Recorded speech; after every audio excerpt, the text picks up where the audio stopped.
I'm Mackenzie Palmer, 22 years old and one semester away from graduating business school. That was until Thanksgiving dinner at my grandfather. William Palmer's mansion changed everything. The crystal chandeliers sparkled above the tension-filled table as Grandpa William cleared his throat, fixing his steel gaze on me. "I'm glad you're enjoying the college fund I set up for you, Mackenzie. It's a shame you won't be seeing another penny of it." The table fell silent. 15 pairs of eyes turned to stare at me. Before I dive into how my billionaire grandfather cut me off and what I did about it, let me know where you're watching from in the comments. If you've ever had a family member try to control your future, hit that like button and subscribe to hear more stories about standing up for yourself against impossible odds. Trust me, you'll want to stick around to see how I turned this betrayal into the best thing that ever happened to me. I've always been the responsible one in the Palmer family. While my older brother Tyler charmed everyone with his easy confidence and my younger sister Amber rebelled at every opportunity, I focused on building the perfect academic record. Business major at Westlake University, 4 gigapascals, summer internships at prestigious firms. The path my grandfather had mapped out for me since I was 12. William Palmer isn't just wealthy. He's the kind of billionaire other billionaires respect. He built Palmer Technologies from nothing, transforming a garage startup into a tech empire that revolutionized cloud computing. His face has graced the cover of Fortune magazine 3 times. His annual income could fund a small nation. And his influence over our family was absolute. My father, Richard, Grandpa's only son, lives in his shadow. Dad manages a division of Palmer Tech, but everyone knows Grandpa still makes all the important decisions. My mother Diana comes from old money herself, but defers to William in family matters. They live in a beautiful home just 10 minutes from Grandpa's estate, close enough for regular check-ins, as he calls them. The Palmer family dynamic revolves around William's approval. Thanksgiving, Christmas, birthdays, every gathering becomes a performance where we compete for his attention. Tyler always wins these competitions. As the oldest grandson, he's been groomed to take over the company someday. My cousins Jason and Natalie, from my Uncle James's side, fight for second place with ruthless determination. For years, I played by the rules. I studied finance because Grandpa said it was practical. I interned at his company every summer. I dated boys he deemed appropriate sons of his business associates and golf buddies. In return, he funded my education at one of the country's most exclusive universities, set me up with connections, and promised a place in the family business after graduation. Then, during my junior year, everything changed. I took a class called Business as a Force for Good with Professor Carlson. For the first time, I saw how entrepreneurship could address social problems, not just generate profit. I started volunteering with an education nonprofit, helping underprivileged high school students prepare for college. Their determination, despite systemic barriers, moved me deeply. When course selection came around for senior year, I made a decision that would alter my life. I switched my focus from finance to business with a concentration in social entrepreneurship. Grandpa William found out 2 weeks before Thanksgiving. "You're throwing away your potential on charity cases," he told me during our weekly phone call. Palmer Tech wasn't built by giving handouts. I tried explaining that social entrepreneurship wasn't about charity. It was about sustainable business models that created both profit and social good.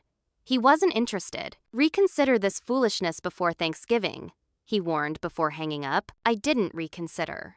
Instead, I doubled down, signing up for a capstone project, developing a business plan for an educational technology platform serving underrepresented students. When we arrived at William's estate for Thanksgiving, the tension was palpable.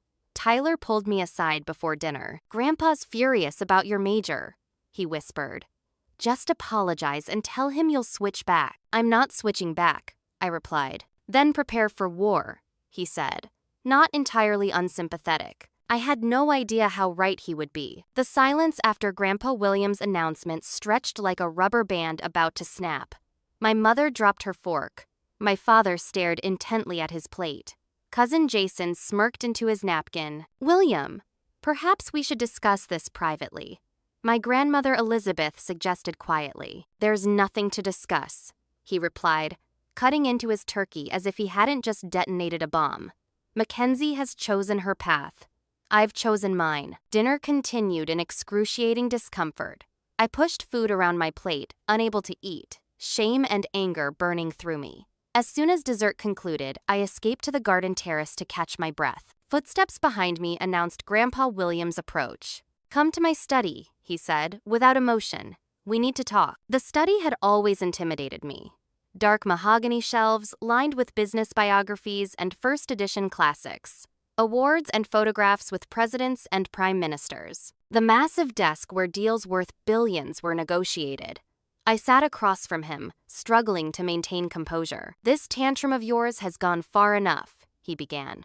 "Social entrepreneurship is a fantasy for people who lack the stomach for real business." "It's not a tantrum," I countered, surprised by my steady voice. "The world is changing. Business has responsibilities beyond profit. I didn't build this family's legacy so you could squander it on idealistic nonsense." His tone hardened. "Here's my offer. Return to the finance track, complete the traditional internship at Palmer Tech this summer, and the funding continues.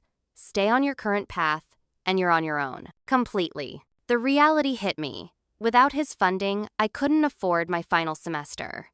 My partial scholarship covered only 30% of Westlake's astronomical tuition. Student loans weren't an option this late in the game. "You're asking me to abandon something I believe in," I said. "I'm asking you to grow up," he replied.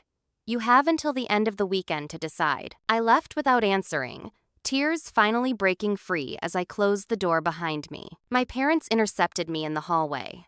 Dad looked grim, Mom worried. "You've put yourself in this position," Dad said. "Your grandfather is being reasonable." "Richard," Mom protested, placing a hand on my shoulder. "Mackenzie, give him time to calm down." I shook my head. "He's not going to change his mind, is he?" "Not likely," Dad admitted. "And we can't help you. Our finances are too intertwined with his." Back at my apartment near campus, reality set in. I called the financial aid office first thing Monday morning, but the news was bleak. Emergency funding options were exhausted for the semester. Academic scholarships were already allocated. "You might need to take a leave of absence," the counselor suggested gently. That afternoon, Tyler called. "Bad news travels fast in this family," he said when I answered. "Did you call to gloat?" I asked bitterly. "Actually, I called to explain something. Grandpa isn't just being a control freak, this is a test." "A test?" "He's been doing this for years. Remember Cousin Jason's gap year? Uncle James's divorce? Grandpa creates these financial pressure points to see how people respond. That's manipulative and cruel," I said. "It's also how he evaluates character," Tyler replied. "He wants to see if you'll fight for what you believe in or cave under pressure. So if I go back to finance, I fail the test. And if you give up on your education entirely, you also fail," Tyler confirmed. "He's looking for ingenuity, Mac.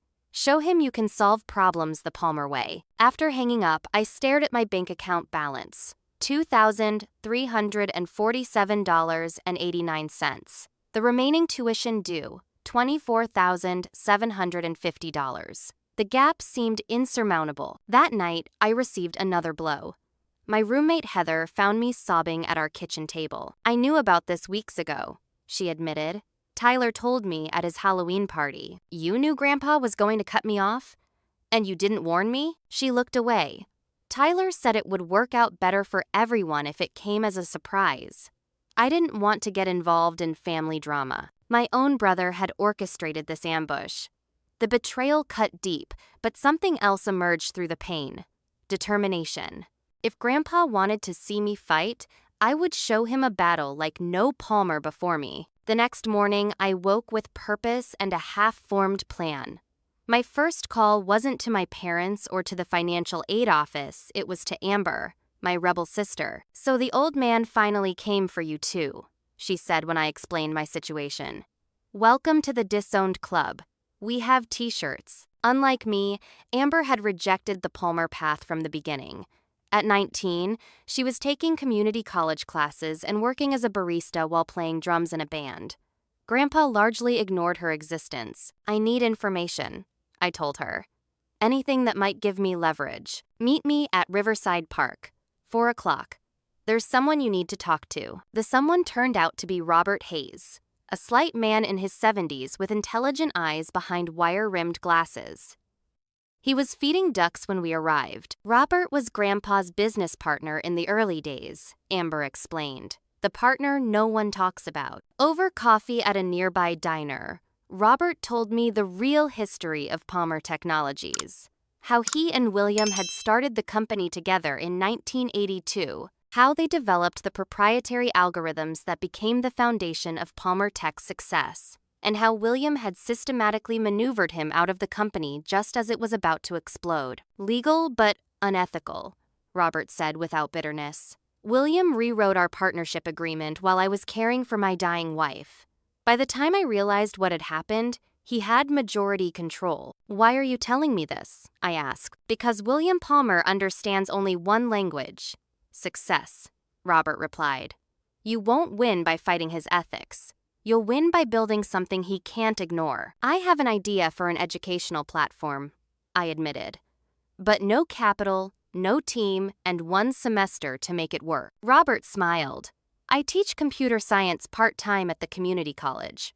I might know some talented programmers looking for real-world experience. He couldn't offer financial backing. The legal settlement from his split with William had been modest, and most had gone to medical bills for his wife. But he offered something equally valuable: mentorship and connections to people who understood both technology and education. Back at Westlake, I gathered my closest friends: Zoe, a marketing genius; Derek, who could code in his sleep; and Lucia, whose family ran a small venture capital firm. I pitched my vision for EduConnect, a platform linking underprivileged students with resources, mentors, and educational opportunities. This isn't just about my tuition anymore, I told them.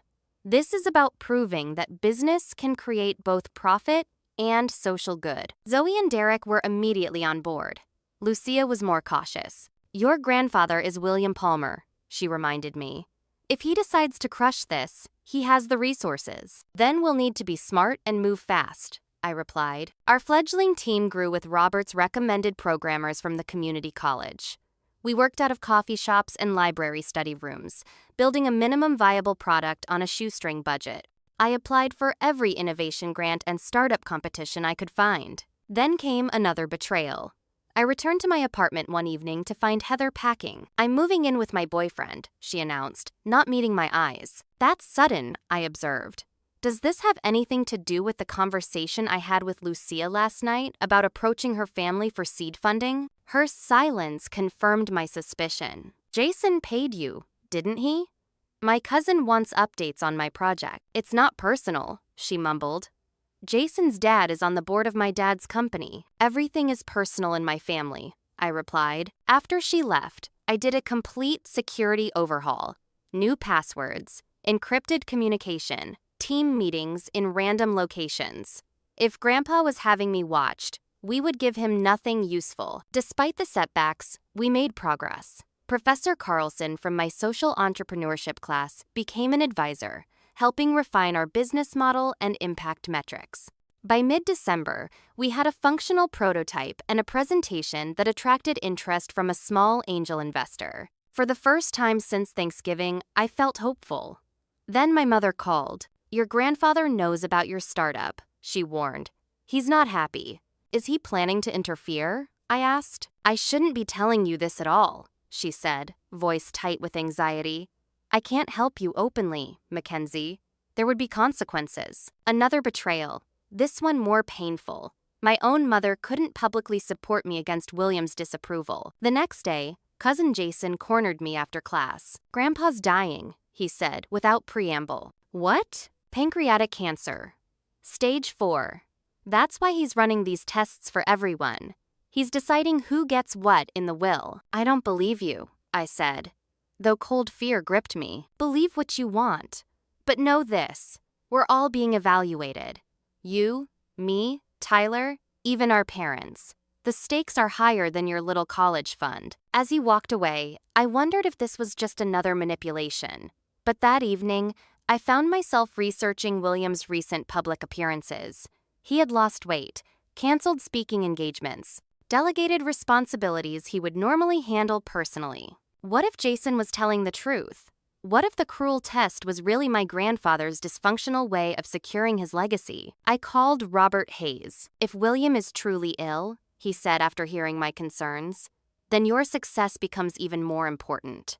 Not for his approval, but for your future. That weekend, unexpected help arrived. A popular tech influencer named Maya Wong covered our prototype in her Startups to Watch video series. The exposure brought attention from socially conscious investors, including a small fund that offered us $50,000 in seed money.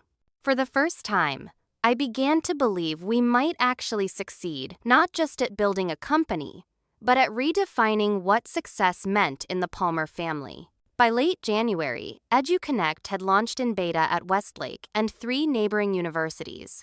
We had recruited 50 underprivileged high school students and paired them with college mentors, educational resources, and scholarship information. The initial results were promising. Increased college application rates, improved test scores, and powerful testimonials from students whose educational trajectories were changing. Local media picked up the story. The Westlake Tribune ran a feature highlighting my team's work and my vision for expanding educational access. I never mentioned my family situation or grandfather William, focusing instead on the platform's mission and impact. 2 days after the article appeared, Professor Carlson called me into her office. "There's a problem with the university partnership," she said, looking uncomfortable. "The administration is reconsidering their support." "Why?" "We're exceeding all our impact metrics. Several key donors have expressed concerns about the project's alignment with university priorities." The message was clear. Grandpa William was leveraging his influence with university donors to undermine EduConnect. "There's a board meeting tomorrow to discuss the partnership," Professor Carlson continued. "You should be there." The board meeting was held in Westlake's imposing administration building. I arrived early, armed with data, testimonials, and determination. As board members filed in, I recognized several of Grandpa's associates among them. When my turn came to speak, I abandoned my prepared remarks and spoke from the heart. EduConnect exists because education changed my life, and I believe every student deserves that opportunity, regardless of their background. Our platform has already helped 50 students navigate barriers to higher education. We've raised independent funding and built community partnerships. This project exemplifies Westlake's stated mission of innovation and service. I paused, then addressed the elephant in the room. I understand some donors have concerns. If those concerns relate to my family situation, I respectfully suggest that a university of Westlake's caliber should evaluate partnerships on merit, not family politics. The room fell silent. Dean Morrison, who chaired the meeting, cleared his throat.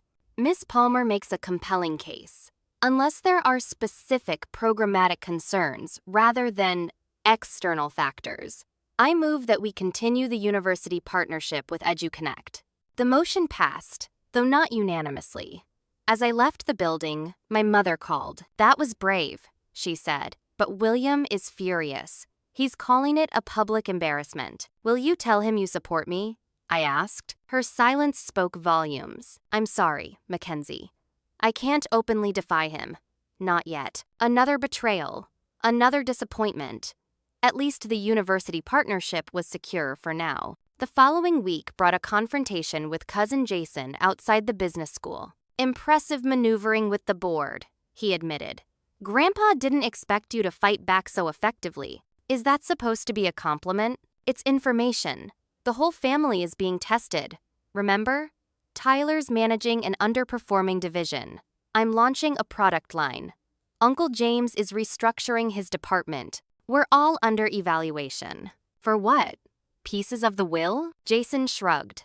"Control of the company, foundation assets, family properties. The Palmer Empire will be divided, and only the strong will inherit." "This isn't the Middle Ages," I protested. "Grandpa can't pit us against each other like this, can't he?" Jason smiled without humor. "You're playing the game too, Mackenzie. You just don't want to admit it." His words haunted me. Was I fighting for my principles, or just playing into William's manipulation? The line was blurring. That evening, an email arrived from an unfamiliar address. The subject line read simply, "William Palmer Medical Report." The attachment contained my grandfather's diagnosis: stage 4 pancreatic cancer, 6 to 12 months prognosis. I called Amber immediately. "Did you know about Grandpa's cancer?" "I heard rumors," she admitted. "Does it change anything for you?" I considered the question carefully. "No," I finally answered. "I started this because I believe in it. That hasn't changed." But something else had changed. Understanding William's mortality added a dimension of urgency to his actions and mine. The next breakthrough came unexpectedly. A tech influencer's coverage had caught the attention of Marcus Chen, founder of Horizon Ventures, a mid-sized investment firm with a focus on educational technology. "We're interested in platforms addressing educational inequality," Chen told me during our first meeting. "Your approach shows promise." The validation from a respected investor energized our team and attracted attention from others in the tech ecosystem. EduConnect expanded to 3 more universities. Our user base tripled, and we secured a small office space near campus. For a few weeks, it seemed like Grandpa William had backed off. Then Robert Hayes called with a warning. "William is developing a similar platform through Palmer Tech's education division," he said. "They're calling it Scholar Path. Same concept, but with his resources behind it." The news was both infuriating and validating. William considered our idea threatening enough to copy. "We need to move faster," I told my team. "Palmer Tech is entering our space." We worked around the clock, improving features and expanding partnerships. Our advantage was agility and authentic connection to our user community. Palmer Tech had resources but lacked our grassroots understanding. As February ended, EduConnect reached a milestone. One of our students received a full scholarship to Westlake, becoming the first in her family to attend college. Her story, featured in local media, brought new attention to our platform. The coverage caught the eye of a national education nonprofit, which invited me to speak at their annual conference. The opportunity to gain visibility on a national stage was exactly what we needed to stay ahead of Palmer Tech's competing product. The night before my presentation, I received a text from my mother. "Be careful tomorrow. William knows about the conference." I doubled down on security measures and rehearsed my presentation obsessively. When I took the stage, I focused on our mission and impact, never mentioning my family connection. The presentation was a success, generating interest from education leaders across the country. As I left the stage, I spotted a familiar face in the audience. My grandmother Elizabeth, watching with an inscrutable expression. She approached me at the reception afterward. "That was impressive, Mackenzie. Are you here to report back to Grandpa?" I asked, more sharply than I'd intended. "I make my own decisions," she replied with dignity. "Always have, even if it doesn't appear that way to you young people." She pressed a business card into my hand. "This woman runs a foundation supporting educational initiatives. Call her. And don't mention our connection." Before I could thank her, she had disappeared into the crowd. The business card led to a meeting with the Emerson Foundation, which provided a matching grant that doubled our operating budget. For the first time, I allowed myself to believe that EduConnect might not just survive, it might thrive, regardless of William Palmer's opposition. 6 months after Thanksgiving, EduConnect was serving over 500 students across 12 universities. Our team had grown to 15 people, including part-time developers and student ambassadors. I was somehow managing to maintain passing grades in my final semester while working 70-hour weeks on the platform. The National Business Innovation Competition announced its annual challenge with a grand prize of $250,000 and mentorship from industry leaders. It was exactly the opportunity we needed to secure EduConnect's future. I submitted our application, working through 3 consecutive nights to perfect our business plan and impact metrics. 2 weeks later, we received notification. EduConnect was among 10 finalists, selected from over 1,000 applicants. The team celebrated with cheap champagne in our small office, optimism at an all-time high. The competition's first round involved public voting combined with expert evaluation. Our community rallied behind us: students, mentors, partner organizations, and university supporters. By mid-April, we had risen to the top 3 contenders, securing a spot in the final pitch round scheduled for May. Media coverage intensified.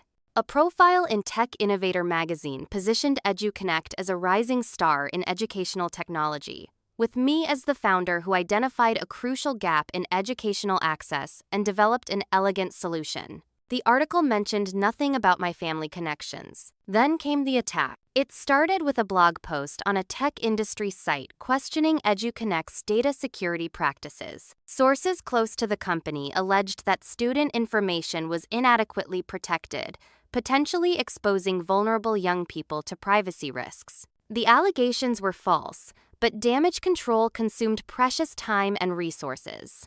As we worked to address the concerns publicly, more problems emerged.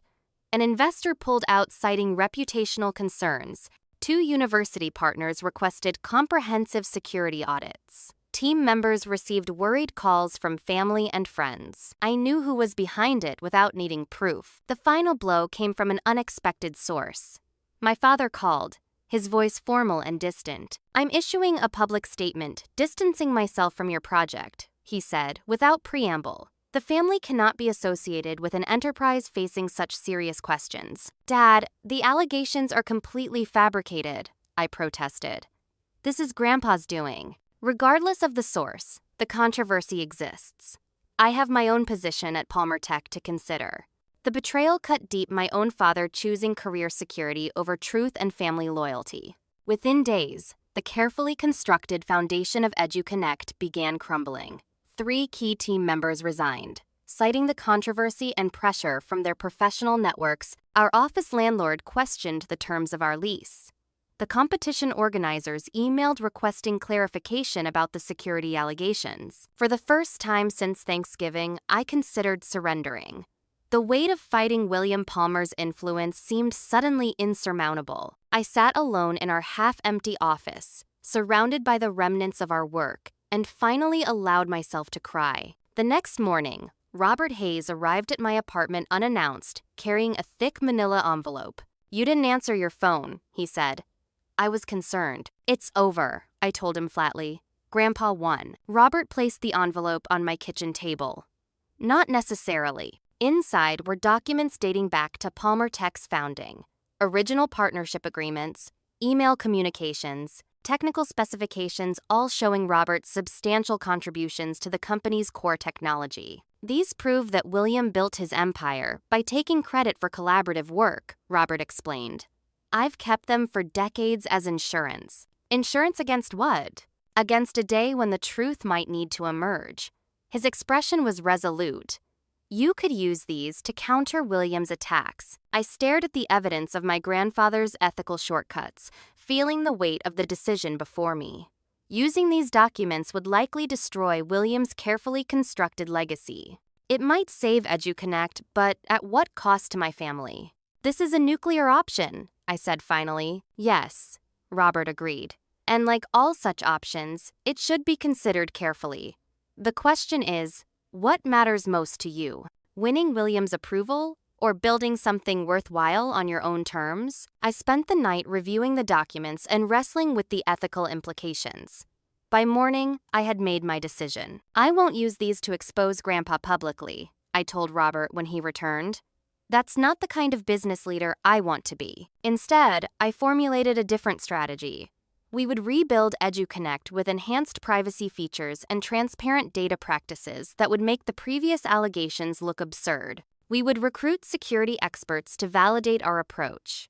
And we would pivot slightly to focus on an audience Palmer Tech wasn't targeting. The work began immediately. Derek, who had remained loyal despite the controversy, recruited 2 talented developers who had been harmed by Williams' business practices in the past and were eager to work on a competing product. "We can't match Palmer Tech's resources," I acknowledged during a strategy session.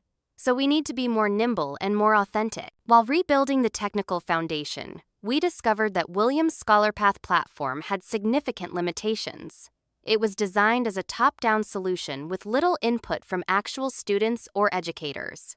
Its features reflected corporate priorities rather than user needs. This insight shaped our pivotal decision.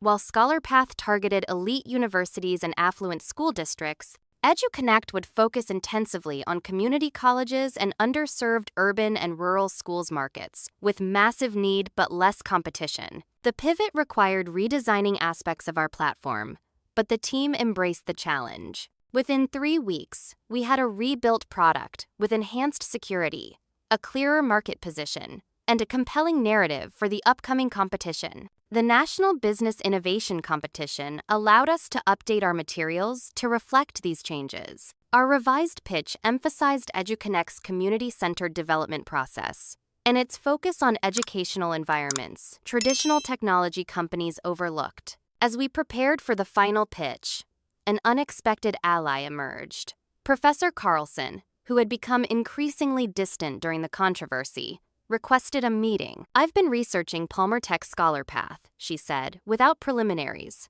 "Their approach is fundamentally flawed. They're applying corporate solutions to educational problems without understanding the ecosystem." "Why are you telling me this?" She hesitated. "William Palmer approached me 2 months ago to consult on Scholar Path. I initially agreed the compensation was significant, but their vision is wrong for students." The revelation that my mentor had been working with my grandfather hit hard.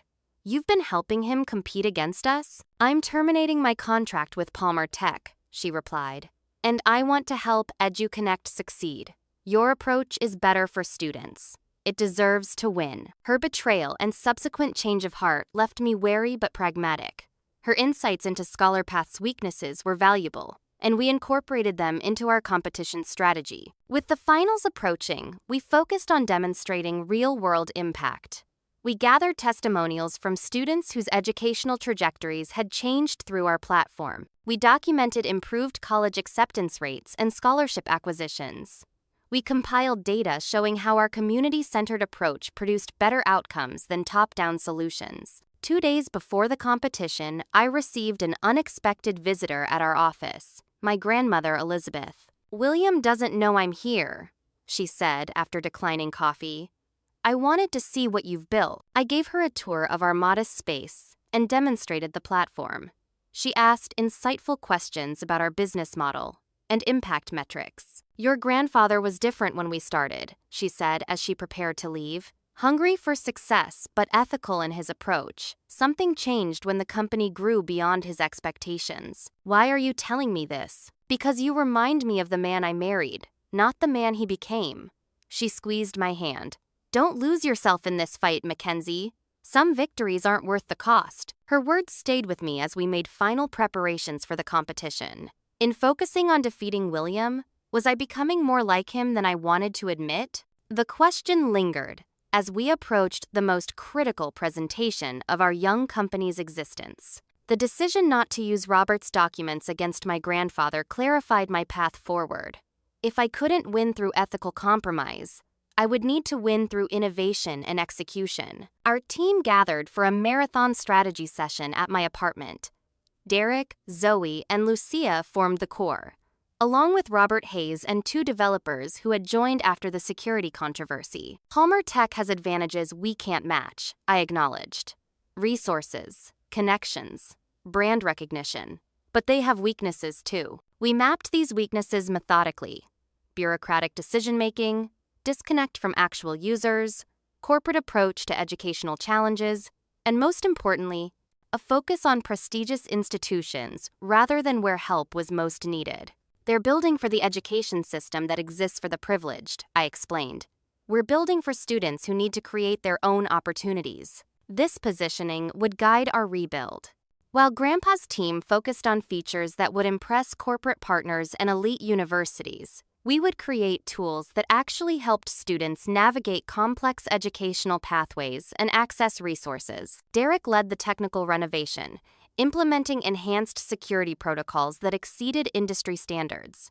Zoe revamped our messaging to emphasize community co-creation and authentic impact. Lucia worked on a financial model that could sustain itself through a combination of institutional subscriptions, grants, and corporate sponsorships. As we rebuilt, Amber provided unexpected intelligence. "Grandpa's version has a development timeline 3 months longer than yours," she reported after speaking with a programmer friend at Palmer Tech. "They're rushing to catch up." This information gave us a critical advantage. If we could perfect our core functionality before ScholarPath launched, we could establish user loyalty that would be difficult to displace. With the competition finals approaching, we needed funding to accelerate development. Traditional investors remained wary after the security allegations, so we turned to our community. We launched a crowdfunding campaign targeting education advocates, alumni networks, and social impact investors. The campaign struck a chord, especially with first-generation college graduates who understood the barriers our platform addressed. We raised $75,000 in 3 weeks, not venture capital levels, but enough to hire additional developers and expand our user testing. While the technical team worked on the platform rebuild, I focused on preparing for the National Business Innovation Competition. The grand prize would provide both financial resources and credibility to counteract Williams' attacks. Then Amber called with alarming news. Professor Carlson is still consulting for ScholarPath, she said. She's sharing insights from EduConnect's development. That's impossible, I insisted. She terminated her contract with Palmer Tech. She told me directly. My source at Palmer Tech saw her at their headquarters yesterday. She's heading their academic advisory committee. The betrayal cut deep. Professor Carlson had been my mentor and inspiration. Her duplicity threatened both our competitive advantage and my personal trust. I confronted her after class the next day. You're still working with my grandfather, I said without preamble. She had the grace to look ashamed. It's complicated, Mackenzie. The funding Palmer Tech provides to the department is more important than ethics, than honesty. I'm trying to influence their approach from the inside, she claimed. Guide ScholarPath toward better educational outcomes, while sharing our strategies and insights with them. I finished. I trusted you. This industry has limited funding sources, she said defensively. Sometimes we must work within imperfect systems to create change. I left without responding. Another illusion shattered. That evening, I called an emergency team meeting to assess the damage. We need to assume Carlson has shared everything she knows about our strategy and technology, Derek said. We should accelerate our pivot to community colleges and underserved districts, areas ScholarPath isn't focusing on. And we need to change our competition approach, Lucia added. They'll be prepared for our original pitch. The team worked through the night, revising our business plan and presentation. Rather than positioning EduConnect as a direct competitor to established educational technology platforms, we emphasized our complementary approach and distinctive user community. With 2 weeks until the competition, we implemented the pivoted strategy. I personally visited community colleges and rural high schools, conducting workshops and gathering insights that shaped our final platform iteration. The feedback was invaluable. Students in these settings faced different challenges than those at elite institutions. They balanced education with work and family responsibilities. They navigated complex financial aid systems with limited guidance. They sought educational pathways aligned with local employment opportunities. EduConnect evolved to address these specific needs, becoming less a generic educational platform and more a tailored support system for students outside traditional success pathways. As we refined our approach, I received an unexpected message from my brother Tyler. Grandpa's version is rushing to launch before your competition final, he wrote. Quality issues, but they're pushing ahead anyway. Thought you should know. It was the first supportive gesture from Tyler since Thanksgiving. Perhaps the family dynamics were shifting, if subtly. The night before the competition, my phone rang with an unknown number. Mackenzie Palmer? This is Elizabeth Channing from the Westlake Tribune. I'm writing a feature on educational technology startups, and I'd like to include EduConnect. The timing seemed suspicious. What prompted your interest? An anonymous source provided documentation of your platform's development process. It's quite impressive how you've incorporated user feedback from underserved communities. I immediately suspected a setup. With the competition the next day, a negative article could be devastating. I'm happy to discuss EduConnect's approach, I said carefully. Would you share what documentation you received? Certainly. I have internal product development notes, user research summaries, and testimonials from community college students. All quite positive, actually. The materials she described were legitimate and helpful to our narrative. But who had provided them?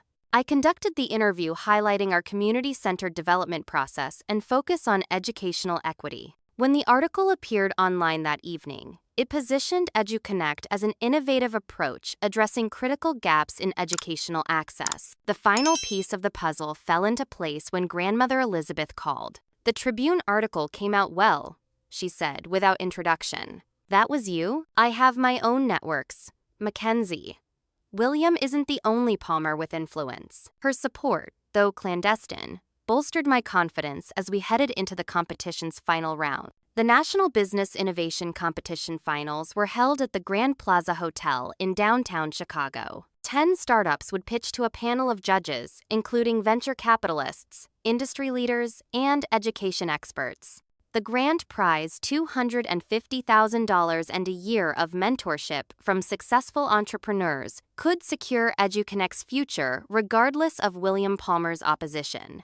Our team arrived early to set up and rehearse one final time. The atmosphere was electric with nervous energy and ambition. Competitors eyed each other warily across the preparation room. I was reviewing my notes when Zoe nudged me. "Palmer tech people just arrived," she whispered. Sure enough, a group in sharp suits bearing company logos entered the ballroom. Among them was Jason, looking smugly confident. "What are they doing here?" Derek asked.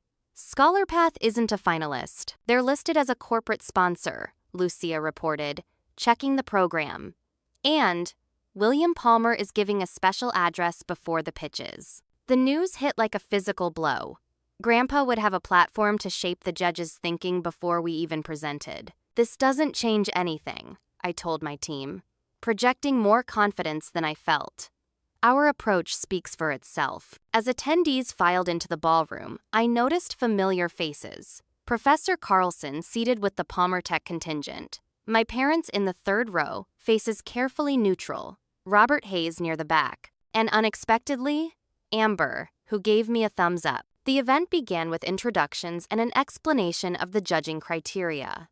Then the MC announced, "We're honored to welcome technology pioneer and educational philanthropist William Palmer for some opening remarks." My grandfather approached the podium slowly, his frame noticeably thinner than at Thanksgiving. The cancer was taking its toll, though his voice remained commanding. "Innovation in education requires more than good intentions," he began. "It demands rigorous business fundamentals, sustainable models, and enterprise-grade security. As Palmer Technologies prepares to launch our own educational platform, we're establishing new standards for the industry." His message was clear. Amateur startups need not apply. Each point undermined EduConnect's positioning without mentioning us directly. It was masterfully done. When the pitches began, I forced myself to focus on each competitor, analyzing their strengths and weaknesses. Most targeted niche educational problems with technology-driven solutions. None addressed the systemic barriers EduConnect was designed to overcome. Finally, it was our turn. As I approached the stage, I abandoned my prepared introduction. "My name is Mackenzie Palmer, and I believe education technology should be built with students, not just for them." For the next 10 minutes, I outlined EduConnect's journey from concept to community. I shared stories of students who had navigated educational barriers using our platform. I presented data showing improved outcomes. I detailed our security protocols and business model. EduConnect isn't just another edtech platform, I concluded. It's a movement to democratize educational opportunity, led by the very communities it serves. The applause seemed genuinely enthusiastic. The judges asked thoughtful questions about scaling challenges, impact measurement, and competitive differentiation. I felt confident in our answers, particularly when contrasting our ground-up approach with top-down solutions like ScholarPath. As I returned to my seat, I noticed William Palmer watching me with an unreadable expression.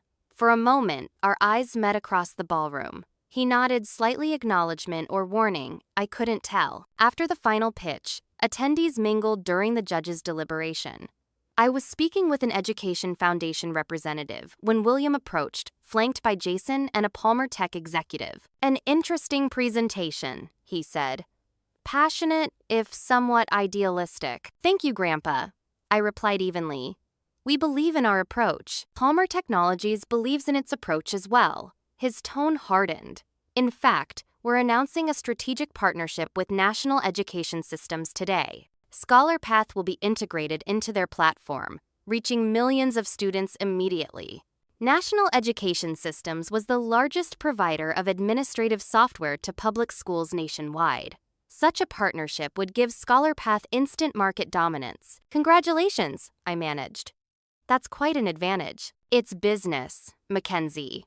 William's gaze was challenging, the kind you might have learned if you'd stuck with finance. Before I could respond, the MC called everyone back for the announcement of winners.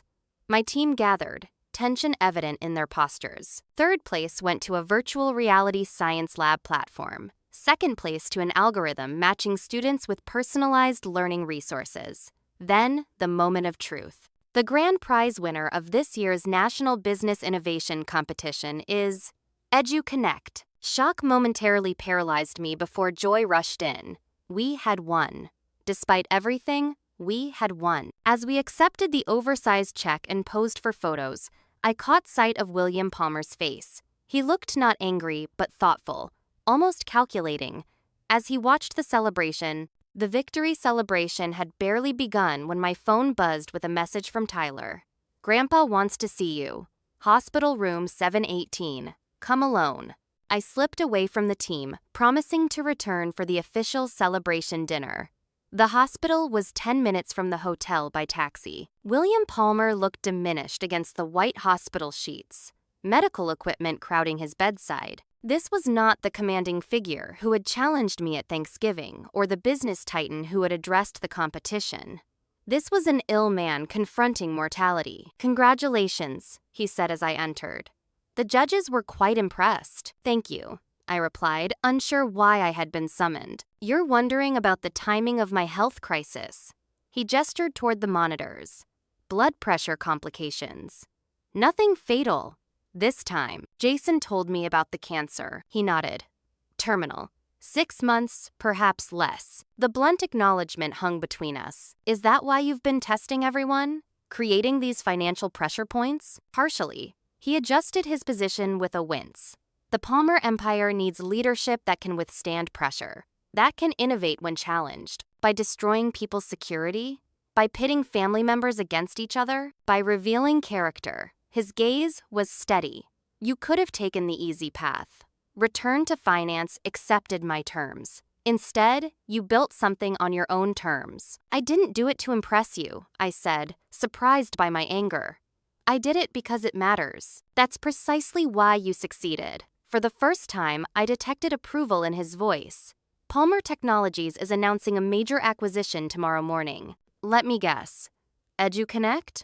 No. His lips twitched in what might have been a smile. The technology behind EduConnect will remain independently operated, with expanded funding and resources from the Palmer Foundation. ScholarPath will be discontinued. I stared at him, uncomprehending. You're not acquiring us. You're funding us. After all this was never about crushing you, Mackenzie. It was about testing whether your vision deserved to survive me. The revelation left me speechless. All the struggle, the betrayals, the sleepless nights, all part of William Palmer's elaborate evaluation of my worthiness. You could have just asked me to present a business plan, I said finally. Would it have revealed the same determination? The same resourcefulness? He shook his head. Theory and practice are different animals. I needed to see what you would do under real pressure. Before I could respond, the door opened to admit my father, mother, Tyler, and Jason. A family gathering in the hospital room where William had apparently orchestrated everything. I've made some decisions about the future of Palmer Enterprises, William announced. Changes effective immediately. The hospital room felt too small for the emotional currents running through it. My father stood rigid, expression guarded. My mother looked between William and me with apprehension. Tyler seemed resigned, while Jason radiated barely contained anger. Palmer Technologies will undergo restructuring, William continued, his voice stronger than his frail appearance suggested. Richard will remain CEO of the Core Technology Division. James will head international operations. My father and uncle exchanged surprised glances.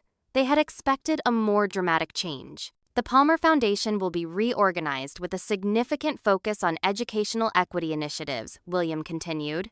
Mackenzie will assume directorship of this division, with full autonomy and a seat on the Palmer Technologies board. The pronouncement landed like a grenade. Jason made a choked sound of protest. My father's face flushed red. I stood speechless, trying to process what I was hearing. You can't be serious, Jason finally sputtered. She has no experience. She's barely out of college. She built a successful educational technology platform, despite active opposition, William countered. She secured independent funding, established market position, and won a national competition against established companies. Because of the Palmer name, Jason argued. No, William said firmly. Despite it. Perhaps even against it. My father cleared his throat. Father, are you certain about this? Mackenzie has shown independent thinking that might not align with company traditions. Precisely why she's the right choice for this role. William's gaze fixed on me. The foundation needs innovation, not tradition. Purpose, not just profit. The irony wasn't lost on me. After months of fighting against William's vision, I was being handed the power to implement my own within the Palmer empire. What about EduConnect, I asked, finding my voice. I won't abandon the team or the mission. The foundation will fund EduConnect's expansion as its flagship initiative, William explained. Your team can grow without the constraints of traditional venture capital. Your existing equity structure remains intact. It was, objectively, a perfect outcome. Everything I had fought for delivered with resources beyond what I could have secured independently. Yet suspicion lingered. Why now? Why this dramatic turnaround? William's expression softened slightly. Because you proved your concept, Mackenzie, in business and in character. You remained committed to your vision despite obstacles. You found ethical solutions to unethical challenges. You built something meaningful. You created those challenges, I pointed out. You orchestrated the obstacles. Yes, he didn't deny it. And watching how you responded told me more than any interview or business plan could have. The room fell silent as we all absorbed the implications. William had been evaluating not just me, but everyone in the family, testing our responses to pressure, our problem-solving approaches, our ethical boundaries. This is conditional, of course, William added. You'll need to complete your degree. The board position requires it, a concession to traditional expectations, but a minor one. I had every intention of graduating. I'll need time to consider this, I said, unwilling to accept without reflection. William nodded, unsurprised. You have until Friday. The press announcement is scheduled for Monday morning. As the meeting concluded, family members filed out in varying states of shock and calculation. Jason left without speaking, clearly plotting his next move. My father hesitated at the door. Congratulations, he said stiffly. Your grandfather sees potential in you. It wasn't quite an apology for his lack of support, but it was something. Outside the hospital, my mother caught up with me. I should have supported you openly, she said. I was afraid of William's reaction, but that's no excuse. Why didn't you tell me about his illness? He made us promise. Said it would contaminate the test if you knew. I shook my head, still processing the manipulation. This family has serious communication issues. She laughed unexpectedly. Yes, it does. Maybe you can help change that too. Back at the hotel, my team was celebrating our competition victory, unaware of the dramatic developments at the hospital. I joined them, postponing any announcement about William's offer. This night belonged to what we had built together. The next morning, I met Robert Hayes for breakfast to discuss William's proposal. It's a remarkable opportunity, he acknowledged. The foundation's resources could expand EduConnect's impact exponentially, but it means joining the Palmer empire, I said. After everything I did to build something independent, Robert considered this. Independence comes in many forms, Mackenzie. With the right structure and governance, you could maintain EduConnect's mission while leveraging Palmer resources. What about you? I asked. After what Grandpa did to you, how can you advise me to work with him? Because this isn't about William, Robert replied. It's about the thousands of students who could benefit from EduConnect at scale. Sometimes the mission must supersede personal history. His perspective helped clarify my thinking. This wasn't about winning William's approval or forgiving his manipulation. It was about maximizing our platform's impact. I spent the next 2 days in intense discussions with my team, legal advisors, and educational partners. Together, we developed conditions for accepting William's offer: guaranteed autonomy for EduConnect's operations, equity rewards for the founding team, independent budget authority, and protection from interference in our community-centered development approach. On Friday morning, I returned to William's hospital room with a detailed document outlining these conditions. "You've been busy," he observed, reviewing the pages. "I learned from the best," I replied. "These terms are non-negotiable." To my surprise, he signed without argument. I expected nothing less. "The announcement will proceed as planned on Monday. There's one more thing," I added. "Robert Hayes will serve as strategic advisor to the foundation, with appropriate compensation for his expertise." William's expression tightened momentarily before he nodded. Appropriate and overdue. As I prepared to leave, he spoke again. "Mackenzie, what you've built, it matters. Don't lose that perspective when you take on this larger role." Coming from William Palmer, the acknowledgement felt significant. For the first time, I glimpsed the man my grandmother had described, the one who existed before power and wealth transformed him. The weekend passed in a whirlwind of preparation.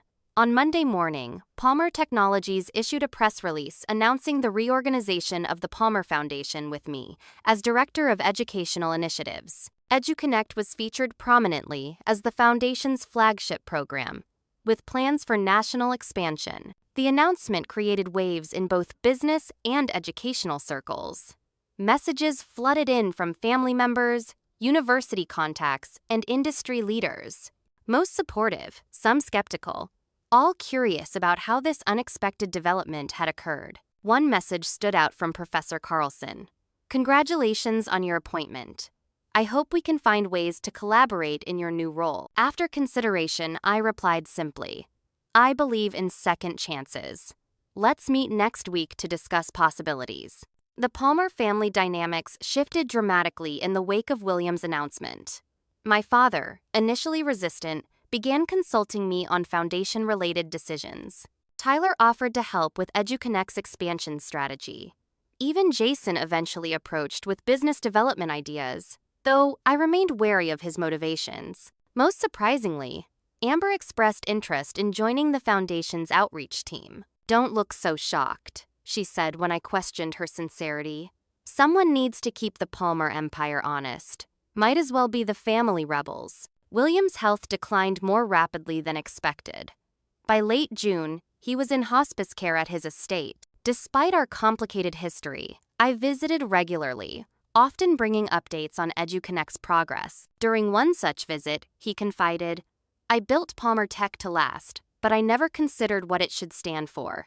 Perhaps you'll correct that oversight." It was as close to an admission of regret as William Palmer would ever come. He passed away in early July, leaving behind an empire in transition and a family reevaluating its priorities. The funeral brought Palmer relatives from across the country, many meeting me for the first time in my new role. "William spoke highly of your vision in his final weeks," an elderly cousin told me.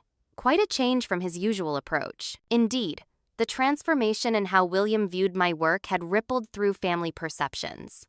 Where once my social entrepreneurship focus had been dismissed as naive idealism, it was now respected as innovative leadership. The inheritance structure William had designed reflected his final evaluation of the family. No one received exactly what they expected. My father and uncle retained operational control of key divisions, but with governance oversight. Tyler and Jason received significant assets tied to performance metrics. Amber was granted a trust dedicated to artistic and cultural initiatives. And I received not just the foundation directorship, but also controlling interest in a new entity, Palmer Educational Technologies, with EduConnect as its cornerstone and Robert Hayes as board chairman. The arrangement provided autonomy while maintaining connection to the broader Palmer enterprises, exactly the balance I had sought. In September, 1 year after the fateful Thanksgiving dinner, EduConnect launched nationally with support programs at over 50 colleges and universities. Our user base had grown to over 10,000 students, with demonstrable impact on college access and completion rates for underrepresented populations. The original team remained intact, now expanded with additional talent and resources. Derek led technology development, Zoe headed marketing and communications, and Lucia managed financial operations. Robert Hayes provided invaluable guidance as we navigated growth challenges. My office in the Palmer Foundation headquarters featured a framed copy of the original EduConnect business plan alongside the competition grand prize certificate. They served as daily reminders of the journey from crisis to opportunity, from betrayal to unexpected resolution. 1 year after William's passing, the Palmer family gathered for Thanksgiving at my grandmother Elizabeth's estate. The atmosphere differed dramatically from that fateful dinner 2 years prior. Conversation flowed more openly, with less posturing and competition for approval. My parents had evolved in surprising ways. Dad seemed lighter without William's constant evaluation, finding renewed interest in mentoring young executives. Mom had become actively involved in the foundation's educational initiatives, leveraging her social connections for fundraising. Tyler had transformed most dramatically. After struggling initially with his reduced status in the family hierarchy, he had found purpose managing community partnerships for EduConnect. Working directly with students from disadvantaged backgrounds had shifted his perspective on privilege and responsibility. "I never understood what you were trying to build," he admitted as we walked the estate grounds after dinner. "I thought business was just about profit margins and market share. That's what Grandpa taught us," I acknowledged. "But he changed his mind at the end," Tyler pointed out. "He saw something in your approach that he recognized as valuable." "I think he saw the limitations of his own vision," I replied. Too late for himself, but not too late for the family legacy. Inside, the family had gathered in the grand living room. My grandmother called for attention. Raising her glass, "William would be pleased to see us together like this," she began. "Not because we're following his exact blueprint, we certainly aren't, but because the Palmer family continues to evolve and contribute." The sentiment captured our collective journey. William's manipulative tests had caused pain and division, yet they had also catalyzed important growth and realignment of values. When my turn came to speak, I had prepared a special announcement. "Today, the Palmer Foundation is launching a new initiative," I explained. "The William Palmer Scholarship Program will provide full university funding to students from underserved communities pursuing studies in business, technology, and social entrepreneurship." The program represented both acknowledgement of William's legacy and transformation of his approach. Where he had used educational funding as a control mechanism, we would use it as an empowerment tool. "The first cohort of 50 Palmer scholars has been selected," I continued. "Each student has demonstrated not just academic potential, but innovative thinking and community commitment." The announcement received enthusiastic support, even from family members initially skeptical of my leadership. Jason, who had gradually found his niche in international business development, offered to establish a mentorship component connecting scholars with industry leaders. After dinner, I found a quiet moment with my grandmother on the terrace. "William would be proud," she said, watching the family interact inside, though he might not admit it. "I'm still angry sometimes," I confessed, "about how he tested us, how he used money as a weapon." "As you should be," she agreed surprisingly. "Acknowledging his positive influence doesn't require forgetting the harm he caused. Both can be true simultaneously." Her wisdom resonated deeply. The journey from that Thanksgiving ultimatum to my current position had been neither linear nor simple. It involved justified anger, difficult forgiveness, and complex reconciliation of opposing truths. The Palmer family wealth had been both obstacle and opportunity in my path. William's manipulation had been both destructive and illuminating. My response had required both resistance and adaptation. Back in my office the following Monday, I reviewed applications for the next expansion phase of EduConnect. The platform now served over 30,000 students across the country, with plans to reach 50,000 by year-end. Robert Hayes joined me for our weekly strategy meeting, bringing data on user engagement and educational outcomes. "The retention rates are exceptional," he noted, "especially compared to similar platforms." "That's the community co-creation model," I explained. When users help build the tools, they're more likely to use them effectively. We discussed expansion challenges, technology updates, and partnership opportunities. The conversation flowed easily between business metrics and social impact goals, no artificial separation between profit and purpose. As Robert prepared to leave, he paused. William once told me that business was about winning at all costs. I wonder what he would think of all this. I considered the question thoughtfully.